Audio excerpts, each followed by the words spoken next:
Welcome to the Unveiled podcast. I am your host, Chief Jimmie Wideman with the Hampton Police Division, and today we have our guests, Sergeant Mark Birdsong and Ms. Crystal Bethea. Today we'll be having conversation related to the Safer Hampton Roads program. It's an initiative that we have in Hampton to make our citizens safer.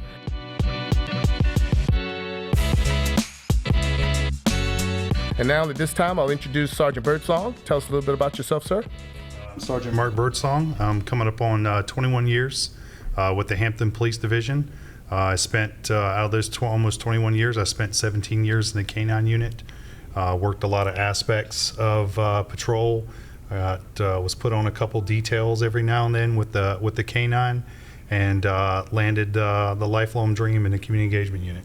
Lifelong dream, look at you, that's cute. Ms. Bethea, please introduce yourself.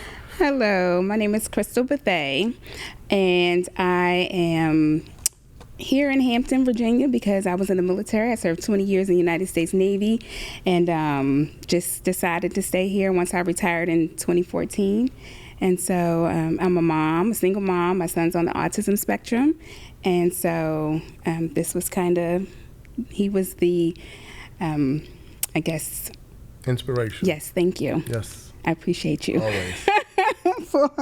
for the program, so. All right, and the program is your vision, and so I will probably lean to you mostly to explain it and what brought you to partner with the Hampton Police Division to, I guess, set this in motion. And if you want, give us some background and tell us how the program came to exist and what your expectations are with the program with this partnership with the Hampton Police.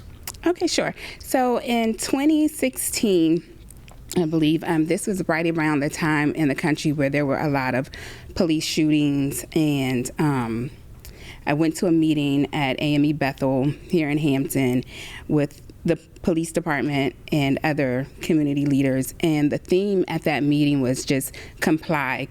You know, everybody wants to make it home safe.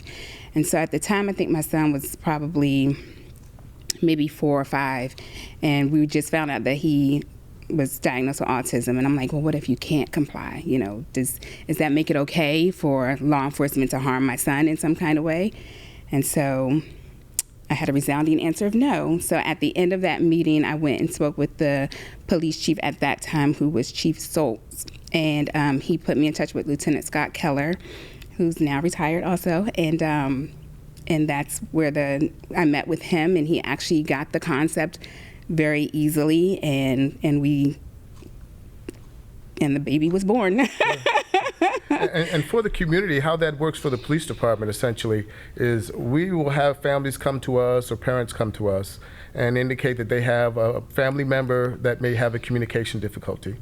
And we essentially afford them the opportunity to convey that information to the police department. Our dispatchers, our officers, through their computers, they get that information so they can readily identify somebody that might have a communication deficit. Autism might be one of those instances. And with that, we can reach out to that family member to help us communicate with that individual, to get them to, I guess, understand that they're not necessarily in harm's way, and bring down the anxiety and the stressors of the incident. And so with that being available, once we get the call, then we immediately know that we may be dealing with somebody that's in need of additional services. And also we can reach out to somebody that is familiar to them to help us navigate communications. Yes, and it actually, in this program, has actually come in handy. I've heard a few stories where law enforcement was called, and because there's a radius, so let's just say where I stay at, the call may come from area, from my area, but it may not be my son. Right. And it could be, well, there's somebody in this area who's in this program. So if you haven't identified the person just yet, it kind of gives you guys an idea to, okay, let's kind of go in with, I guess, crisis intervention in mind. So we're not, going out there just being really aggressive when maybe that's not the proper approach to take. And even with my son, so I've had to call emergency services a few times, and it's in not just for the police department, but also fire and EMS, because they've even asked, is there someone in your house who who has some like cognitive deficits or something like that. So it's been very useful. And to speak to that point, we use a perimeter and proximity association as well. So if you have a home that's in a radius that might have someone that's strayed away from the actual residence, but in proximity to it, it will still give us that alert.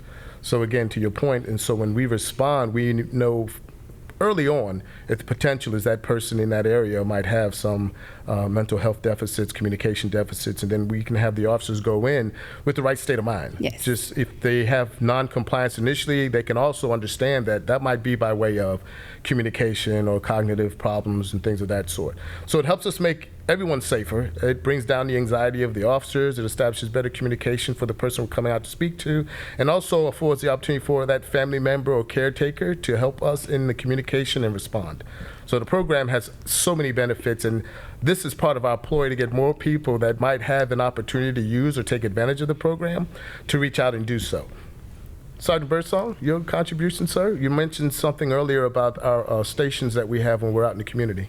Yes, every time that we get an opportunity to go out and engage with the community and actually set up a resource table, we're always promoting a Safer Hampton Roads program. We actually have the brochures available every time we have a resource table. It tells you a lot more in depth what the program is about, and it also gives you a QR code on the back where you can scan it right there at our table or take it home, scan it, and you can enroll your loved one into the program.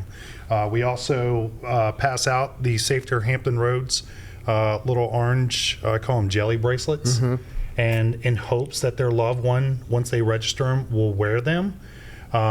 Sometimes they don't like to wear certain items, have watches, necklaces, or things like that. And another item that we give out is we actually have a sticker that the member can actually post it on their door. So when the officers respond, they can see this on the door or in the window and know that there's an individual living in the household that's actually enrolled in the Safer Hampton Roads program. I see it also has another QR code on that as well. Yes. And the additional benefits of the brochures, the sticker, and the, as you call them, jelly bands, is awareness. Because if someone should ask, because we may not have the ability to reach all members in the community, they might ask the question or ask about the program, and then that gives us a chance to give awareness and educate the rest of the public and community. And so our doors are open for that. And for anyone that's watching that may want to have additional information, they can go to the Hampton Police Division's website.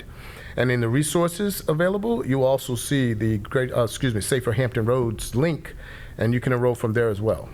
And we've also put out a training bulletin to all the officers that work in operations that know that this program is available, and we've actually had to go out to a home that we got the information from operations to actually visit the mother because of her daughter, and actually gave her the pamphlet and everything, and she immediately enrolled her daughter into the program.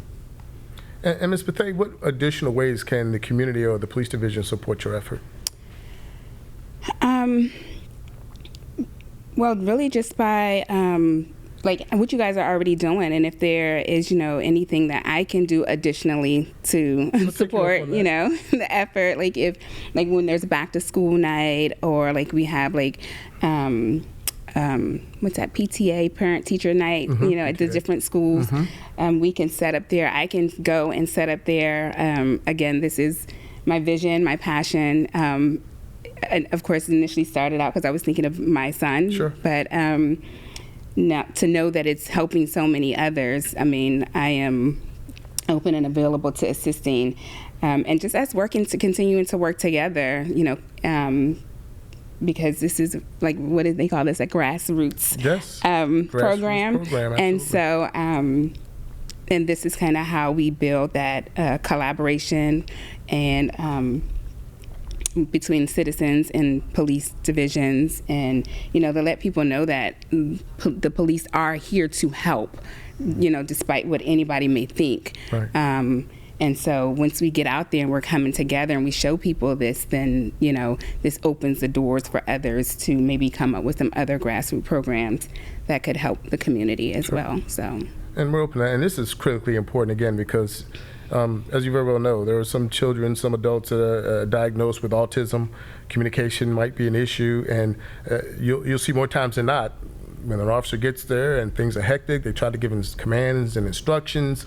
And it's a tragedy if, that should turn violent by any means because communication wasn't effective or we didn't have the awareness or the resources to try to mitigate that. And so the program is important to us. And I know when I came and we wanted to reestablish and become extremely proactive in getting the information out there and supporting the program, having you come along to help us message that.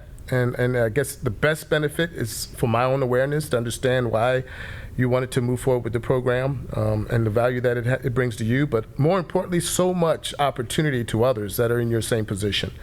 And so with that, unless you have something to give us in closure there, Sergeant Birdsong, I'll stop talking.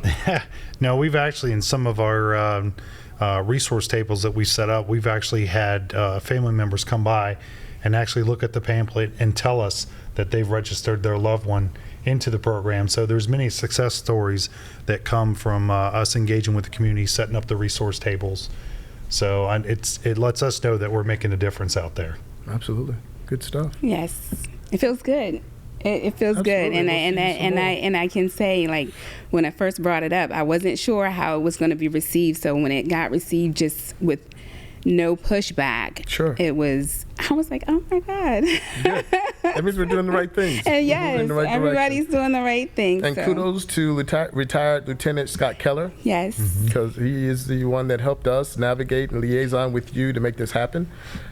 He's since retired, but he stays in touch. He does. And he does an amazing job. He has done an amazing job, so we appreciate him, and I'll take this opportunity to show our thanks. Absolutely. But outside of that, then this will end this session. I hold appreciate. on. Oh, excuse me. Go ahead.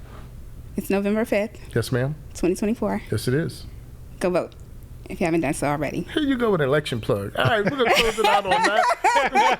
I mean, hey. Hey, you took your shot. If you It's all good. haven't done it, just go do it. Even though it's probably late, but Yeah, still. it's all good.